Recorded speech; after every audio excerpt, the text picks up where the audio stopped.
This episode of the Kill Innovations podcast is brought to you by listeners like you. You can become a supporter by visiting shop.philmckinney.com and making a contribution. Your support helps defray the cost to produce, host, and stream the show. As always, any profits are donated to charities such as hackingautism.org.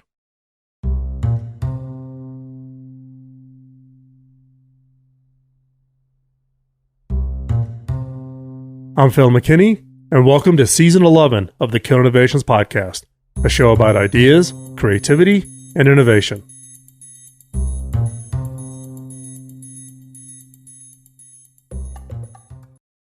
In the 1984 movie Dreamscape, starring Dennis Quaid and Christopher Plummer, government researchers had found a way to have people join another person's dream and then actively participate, or in some cases, disrupt it. The core of the movie is to use this newfound ability to do both good and evil. After I watched the movie, I became enthralled with the idea behind the concept of the film, lucid dreaming. Now, lucid dreaming happens when the dreamer is aware they are in a dream, while also being aware that what they are experiencing is not real life. Most people never experience it to the fullest, but some dreamers are able to take full advantage of lucid dreaming and control what they do and what happens around them. To many people and to me, it sounds like a lot of fun. But it's about much more than just fun. As a Wall Street Journal article explains, multiple studies have shown that frequent lucid dreamers are better at cognitive tasks that involve insight and thinking creatively. Intuitively, it makes sense. On countless occasions, I've woken up in the middle of the night with a faint memory of a great idea, but I could not quite grab it. Unfortunately, most people are like me and have a hard time realizing when they're dreaming and then being able to play it back when they're awake. Now, a few months ago, after reading up on the topic, I decided that I was going to do an experiment around lucid dreaming. Despite my best efforts, however, I found myself coasting through my dreams just as the same ways I always had, unable to take control or experiment with my surroundings, and needless to say, I got frustrated. Now, what was the problem?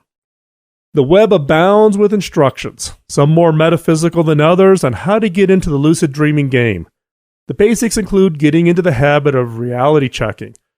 So throughout your working day, such as looking at your hands so that you can recognize any changes when you are in a dream state, keeping a dream journal to get better at remembering your dreams, and then repeating all kinds of mantras before you go to sleep, such as I will remember my dream tonight. Now, I tried all of these techniques, but found that I was having only limited success. I continued to wake up with the ghost of an idea sliding from my mind, just out of reach, and after a few weeks of this, I decided to try a new technique, which has always worked great for me as a jumping off point when I feel stuck, and that is the Socratic method of using questions. Now, essentially, the Socratic method is about challenging your assumptions and asking yourself open-ended questions. Now, questions have a unique power. When you're asked a question, you really can't stop yourself from answering it. For example, if I ask you what is half of 13, now I've paused, now you've calculated the answer, and now you're back listening to me. Now you didn't consciously tell yourself to solve the calculation, your brain just did it, came up with the answer of 6.5, all on its own. So I asked myself, could I frame a question just prior to going to sleep? And will my subconscious actively try to answer it? And the answer after experiments is yes. I was gradually able to take more and more control in my dreaming life, using my questions as a catalyst.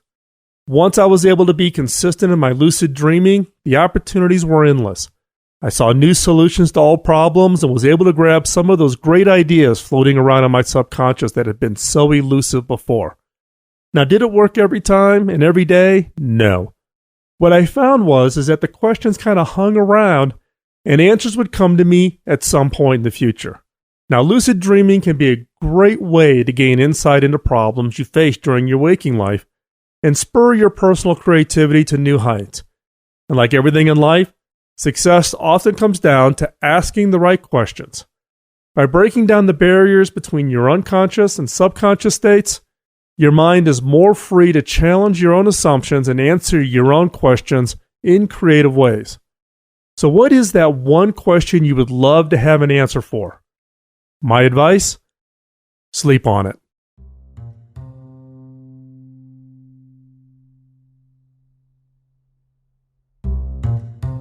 If you enjoyed today's show, you can subscribe to the podcast on iTunes, YouTube, Spreaker, or wherever you find your favorite podcast. You can find all the links and resources from this episode, along with every other episode going back to 2005 at philmckinney.com. Just click on podcast. I would love to hear your feedback, such as your thoughts on the new format for the show, topics you would like covered, or any questions you might have. Ping me on Twitter at Phil McKinney, all one word, or on LinkedIn or Facebook. You can find links to where I hang out on social media at philmckinney.com. And as always, thanks for listening.